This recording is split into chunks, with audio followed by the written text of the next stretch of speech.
28년 동안 제가 이 성가를 듣는데 오늘 특히 제 가슴이 터뜨려집니다. 이명관 형제의 기도 제가 하고 싶은 말씀에 서두처럼 되어서 용기를 얻습니다. 제가 기도를 하고 말씀 진행하겠습니다. 주님 이 시간 제 영의 귀를 활짝 열게 하시어서 갈릴리 예수의 따뜻하고 장엄한 목소리를 들을 수 있게 하소서. 분난과 부패로 얼룩진 이 아픈 우리의 현실 속에서 당신의 샬롬의 영을 이 시간 온몸으로 느낄 수 있도록 축복해 주시옵소서. 평화로우신 아기 예수의 이름으로 기도드립니다. 아멘.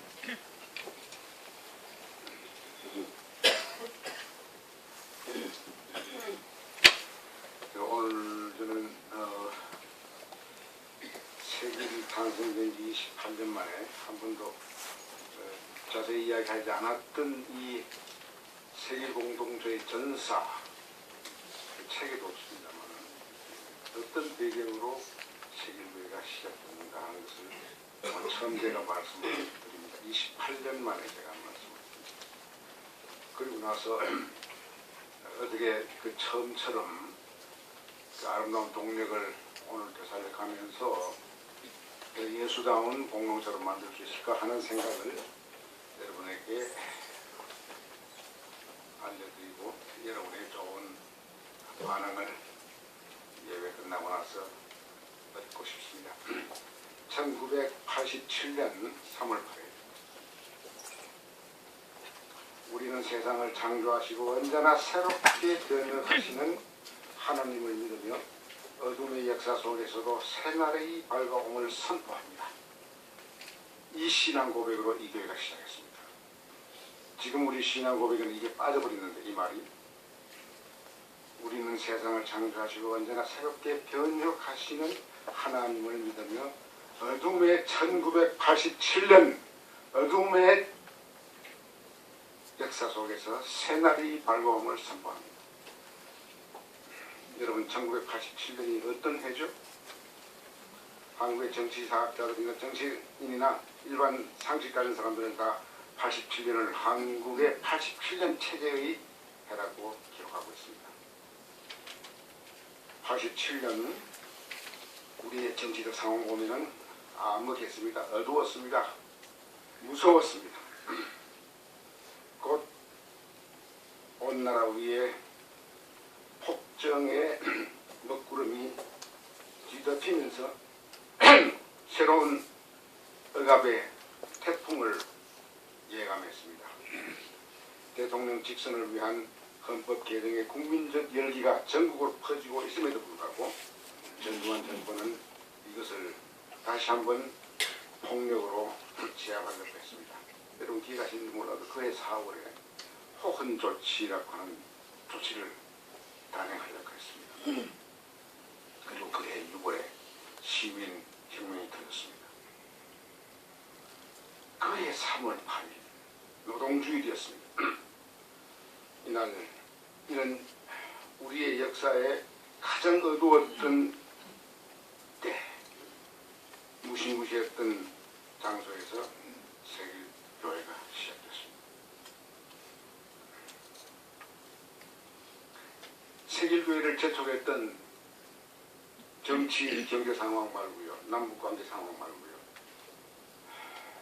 한국 교회 상황도 사실은 처참했습니다.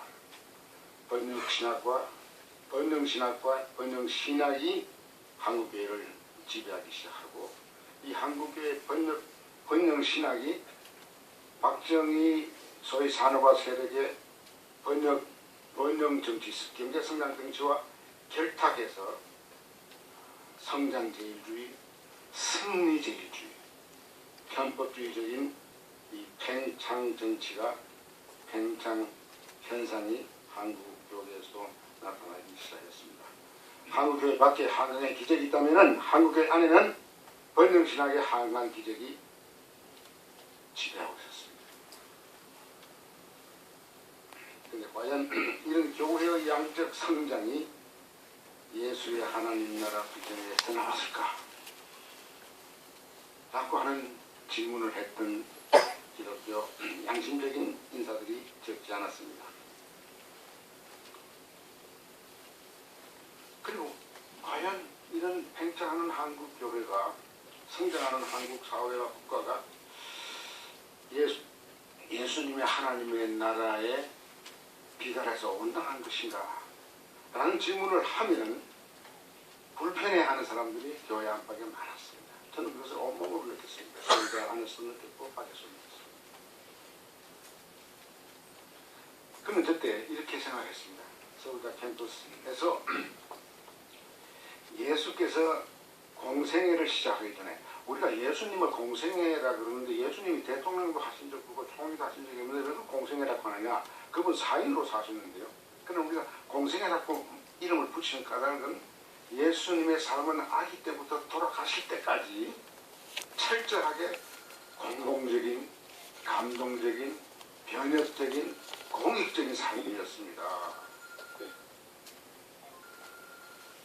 이 공생애를 시작하기 전에 예수께서 광야에 나가셔서 결사적으로 하나님과 소통하면서 어떤 비전 가지고 하나님 당신의 뜻을 이 엄혹한 암울한 팔레스타인 상황에서 펼쳐나갈까 이 고민을 40일 동안 금식하면서 했습니다.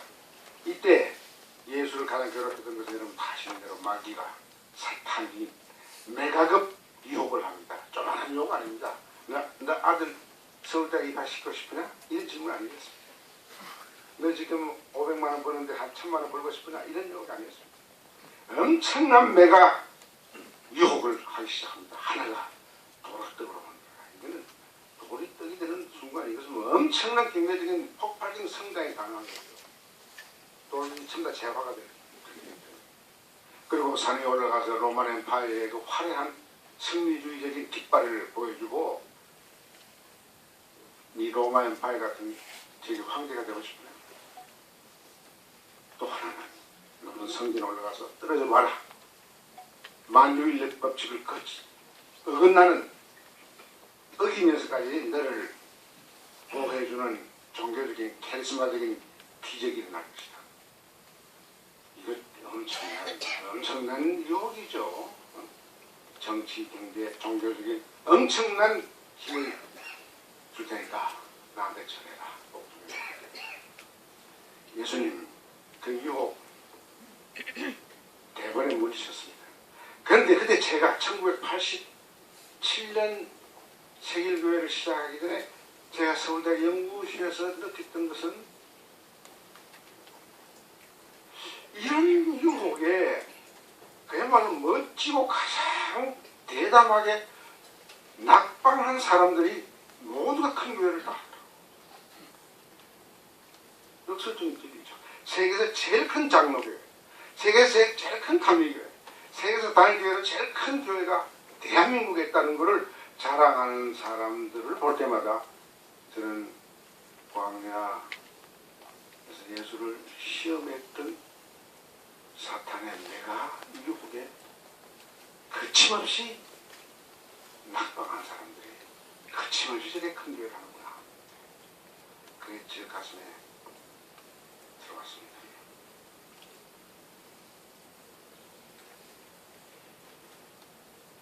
그래서 제가 1987년 초에 뭔가 새로운 걸 해보자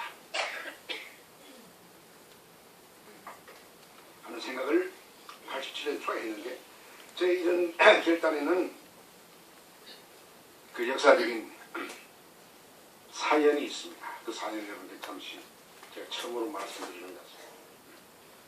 저는 여러분 아시는지 모르시는지 모르지만 아주 부족한 사람이 돼서 서울대학을 2번이나 쫓겨난 사람입니다. 첫 번째는 1976년 2월 말에 유신체제 비판했던 기독자 교수 협회의 중요 간부들이 몽땅 다 해직됐습니다. 이때 저도 서울대학에서 1200명 교수 가운데 혼자 해직이 됐습니다. 그리고 또 한 번 1980년 제가 서울대학을 떠날 수밖에 없었습니다. 그게 1980년 3월 1일 저는 4년 만에 광야 생활을 청산하고 기쁜 마음으로 학교에 돌아가서 학생을 가르치는 것을 그 신혼부부의 재미같이 그렇게 지났습니다. 그런데 80년 5월 17일 이제 박정희 대통령이 돌아가시고 나서 신군부가 등장하면서 12.12 쿠데타 같은 사건을 일으켜서 집권하면서 그해 80년 5월 17일 날 김대중 선생을 위시해서 그와 함께 새로운 민주화를 추진하겠다고 했던 사람들을 일망타진해서 전두환 군부가 잡아갔습니다. 그때 저도 거기에 휘말려서 왜 경상도 놈이 전라도 사람을 대통령으로 옹립하면서 국가 빌란을 획책하느냐 하는 이런 어마어마한 제목으로 잡혀갔습니다. 그래서 서울대학을 2번 떠나게 됐죠. 그런데 제가 이렇게 고통당할 때 미국에 있는 신앙의 동지들이 위에서 많이 기도해 줬습니다. 2 사람을 여러분에게 제가 소개를 하고 싶습니다. 한 분은 이승만 목사라는 사람입니다. 우리 대통령 이승만 아닙니다. 같은 평안도이신 이승만 목사랑 관계 친구인데 이분은 평양 출신이고 대방 직후 장로교에 다녔죠. 그런데 그 부친이 목사님이었습니다. 그 부친은 인민군에 총사를 다녔습니다. 그리고 젊은 이승만이는 속에 아주 강고한 반공의식을 했죠. 해병대에 제대하고 나서 그 참 어려울 때였습니다. 1950년대 해병대를 나와서 56년에 미국에 가서 목사가 됐습니다. 그래서 루이빌 대학에 교목으로 있을 때 마침 마틴 루터 킹이 미국의 흑인 민권운동에 앞장섰을 때 동양인으로 최초에 제가 텔레비전에서 그 친구 얼굴을 봤습니다. 킹 목사와 함께 흑인의 민권운동에서 투쟁한 한국계 목사 이승만이었습니다. 그 후에 그는 미국 연합장로교회의 중동 담당 총무로 일하면서 카이로로 가서 거기서 우여곡절 그때 아버지와 달하는 북한의 거물 목사 강아무 씨와 연락이 돼서 올 때 떠날 때 그 아들 둘이고 딸이 넷인데 엄마가 아버지는 총알아 죽고 남자만 남쪽 내려가라 그래서 딸 셋 여동생 넷을 두고 내려왔기 때문에 늘 가슴이 아픈 터에 그런 연락이 와서 아주 용기 있게 그때 그 당시에 미국의 연합장로교회 중동 담당 총무가 북한 간다는 것은 무시무시한 모험이었습니다. 갔다 오면 간첩으로 오해받을 수도 있는 일인데요. 그는 우리 아버지를 죽은 그 나라에 가서 화해를 해야겠다. 그리스도의 화해를 해야겠다. 이 생각 가지고 갔습니다. 가서 동생을 만나고 왔어요. 와서 참 미국에서 여기저기 교회 다녀서 증가하는데 증가하는 곳마다 그는 공산주의자로 오해를 받고 어려웠습니다. 그런 분이죠. 근데 그분은 그 후에 미국 장로교회 총회장, 동양 사람으로서 미국 연합장로교회 총회장이라고 하는 거 이건 뭐 끔찍한 좋은 자리입니다.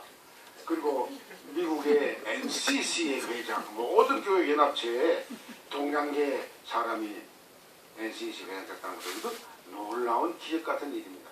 그 2가지를 하시는 참 제 현갑고 가까운 친구였습니다. 이승만 목사 하나 있고요. 또 한 분은 레니라는 사람입니다. 레니 박사는 예일대학 다니다가 해방된 해에 미군으로 한국에 와서 미국의 소위 군 검찰 쪽에서 일을 했습니다. 그래서 레니 군인이 한 게 뭐냐면 김구, 장덕수, 여운영 등 우리 거물 정치인들이 저격당해 죽였을 때 그 조사를 직접 담당했던 사람입니다. 그때 그 조사 과정에서 한국의 비극, 분단, 군사 독재가 될 가능성도 있고 여러 가지 어려운 상황을 보고 특히 한국 교회 친구들을 사귀면서 내가 돌아가서 제대하면은 목사가 되어서 여기 성사로 오리라 결심해서 그때 미국에서 예일에서 신학을 하고 목사로서 연대 신과대학에 와서 기독교 윤리를 가르치면서 한국 교회의 청년 운동을 합치한 겁니다. KSF와 YMCA를 합쳐서 너희들이 힘을 합쳐서 새로운 역사를 창조해라. 그 밑에 도와줬던 사람이 다 죽었습니다만 강문규, 오재식이가 다 그 밑에 다 이 레인이가 많이 기도해줬습니다. 제가 이제 1980년 11월에 전두환 국무부에 돼서 2년 5개월의 징역형을 받고 형집행정지로 출감했습니다. 같이 나온 사람이 서남동 교수였습니다. 서남동 교수는 너무 고생을 해가지고 그 전에 민주사건으로 들어가서 고생할 때는 저 남쪽에서 옥중에서 책 읽는 재미로 첫방때도 안 나가려고 했던 서남동 목사님이 전두환 들어오고 나서 그 짧은 기간에 너무 심하게 당해가지고 폐인이 되다 싶었어요. 내가 그분의 얼굴을 보면서 그분하고 같이 이제 석방이 됐거든요.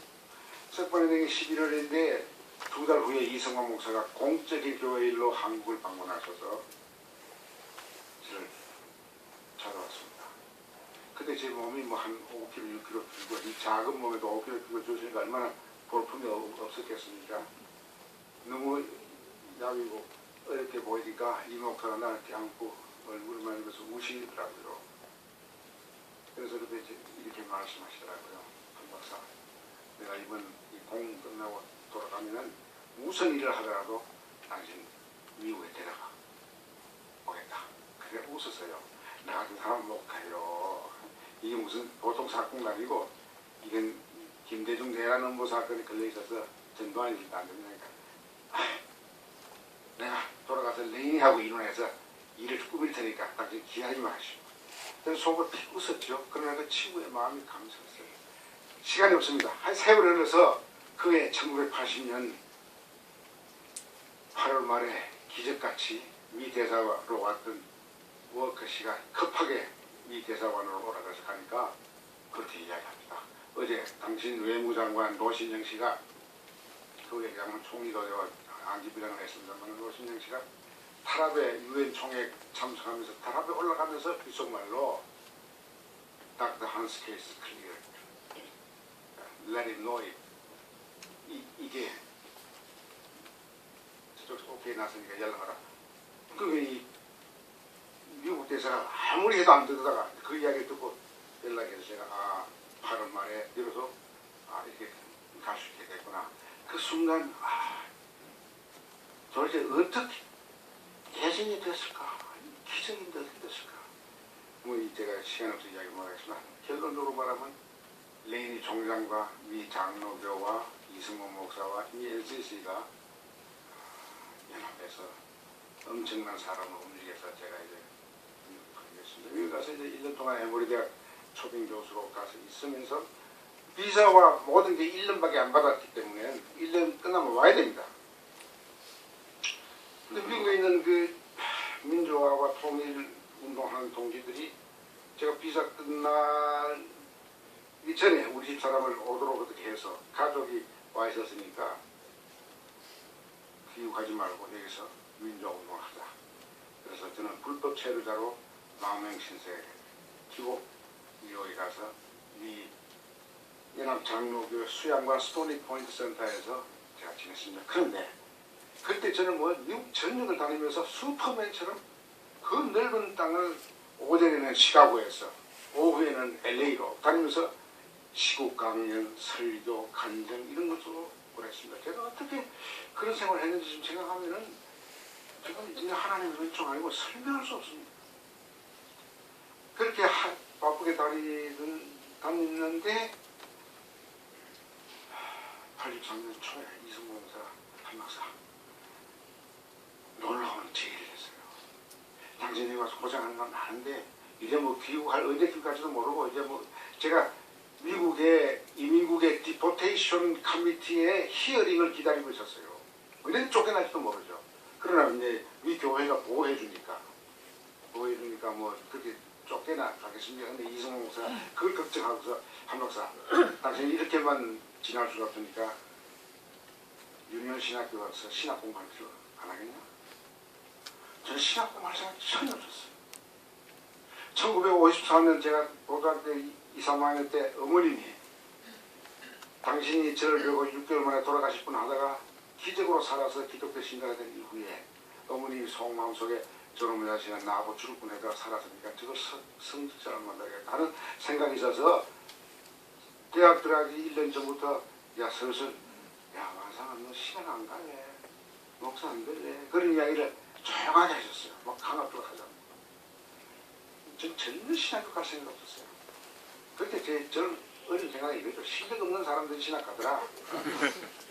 뭐 별로 바람직하지 않은 사람이 가더라. 뭐 이런 생각을 가진 것 같아요. 제가 정말한 생각이죠.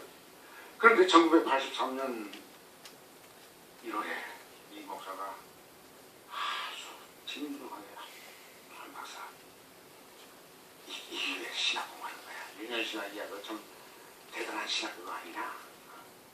보네파가 다녀갖고 리버 형제가 있었고 틸리히가 있었고 자 그럼 저 놓는 데서 한번 공부 안 해볼래. 저는 너무나 뜻밖의 제의를 받고 54년에 어머님의 소망을 생각했습니다. 어머니 기도가 이제 응답된다. 그래서 제가 제 학생들이 서울대학교 제답을 된 친구들이 공부를 하고 있으니까 공부를 해야겠다 하고서 이제 83년 초에 유니언시학을 공부를 하는데 이 박사 이야기가 당신은 PhD를 오래전에 1960년대에 했으니까 다시 PhD 할 게 없고 목사 되는 공부를 해라. MD 공부를 해라. 아멘 되겠다. 내가 또 PhD 할 필요가 있냐고. 주로 성서신학 쪽에 관심 가지고 이제 목사 되는 공부를 하겠습니다. 했는데 여러분 참 이게 세상에 인간 생각하고 하나님의 계획이 뭔지 난 다른 것 같아요. 그리고 1년 반을 했습니다. 사실 1년 반 만에 MD 코스를 할 수 있도록 유년신학이 특별히 조직해줬어요. 옛날 60년대 에모레에서 택한 모든 과목 중에 비슷한 것들은 다 웨이브를 해줬기 때문에 1년 반 만에 목사 코스를 끝났는데 딱 다 끝나가는 즈음 1984년 8월 14일 갑자기 미국 총영사가 나한테 전화를 했어요. 마침 총영사는 제가 옛날 노스캐롤라이나에서 가르칠 때 같은 주립대학에서 가르친 정치학자였습니다. 김세진 박사라고 착실한 크리스찬이었습니다. 근데 나하고 뉴욕에 있는 동안 서로 불편했죠. 참 불편했죠. 근데 8월 14일 김세진 박사가 전화했어요. 어이 한 박사 좋은 소식 전해준다. 뭐고? 내일 당신 복권되고 복직된다. 깜짝 놀랐어요. 복권과 복직 한꺼번에 되니까 내일 10시쯤 우리 이 총영사에 이 정보 담당 직원이 갈 텐데 또 문전박대 하지 마라. 내가 쫓아내 문전박대 하지 마라. 10시에 딱 왔어요. 아주 수집하면서 한 30도 후반에 직원이 와서 서류를 주는데 이게 뭡니까? 거기에 모두 귀국할 수 있는 필요한 것들이 되어 있습니다.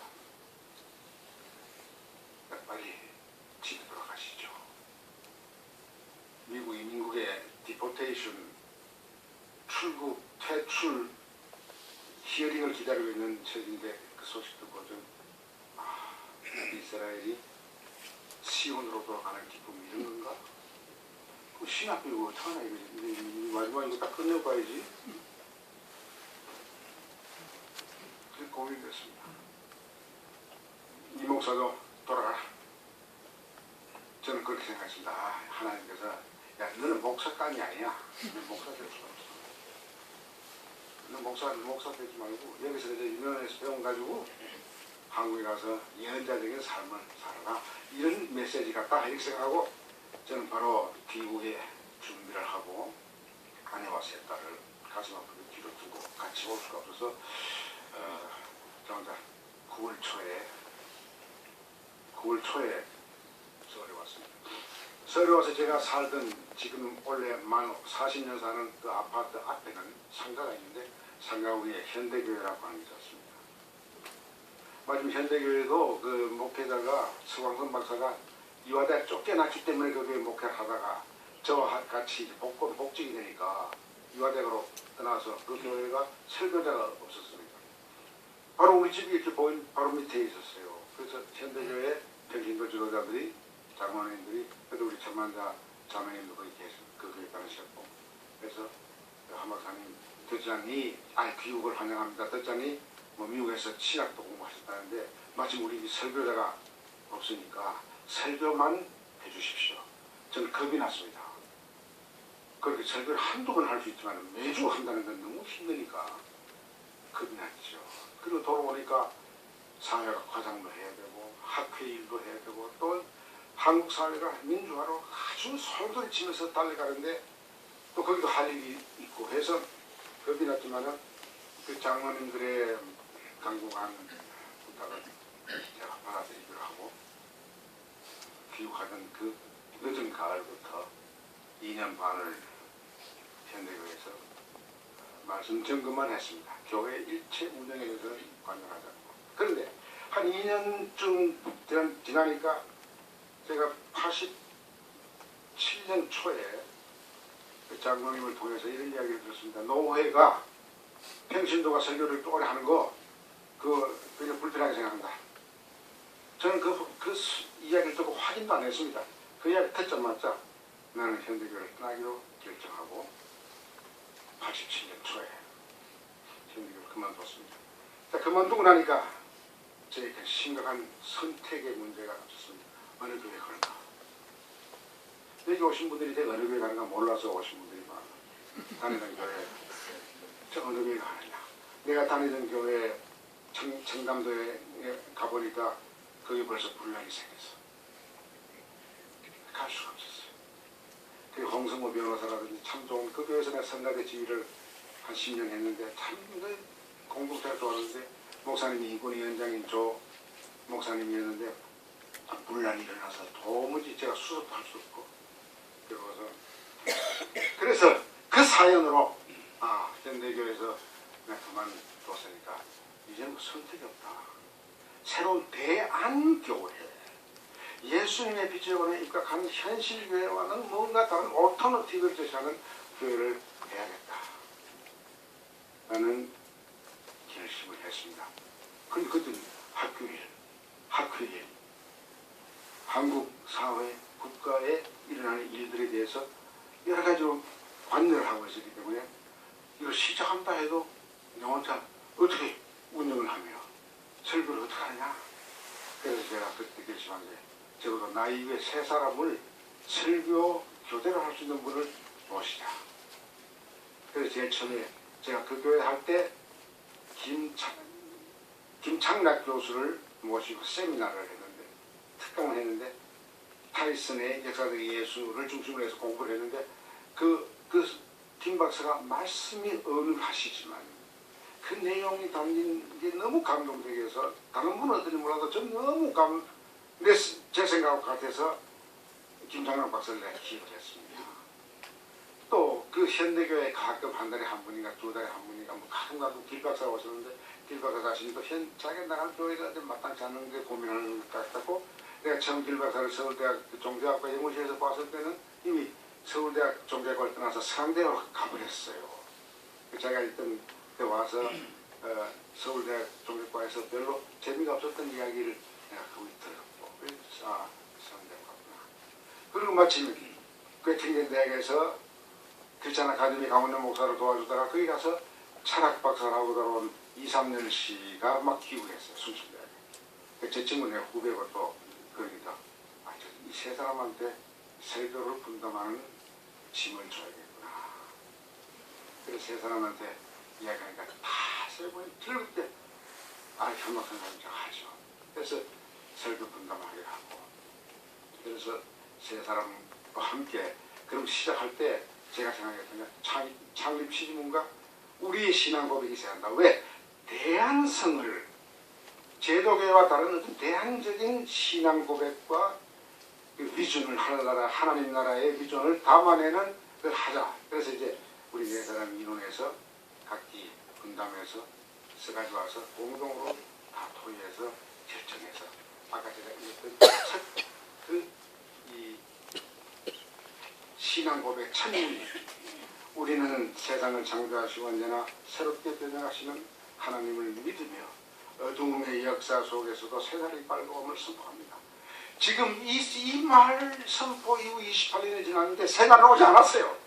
아직도 어두워요. 더 어두워지고 있어요. 까꿀로 예상 가고 있어요. 이때 세일교회 정체성이 어디서 나와야 합니까? 너무 절박한 것 같습니다.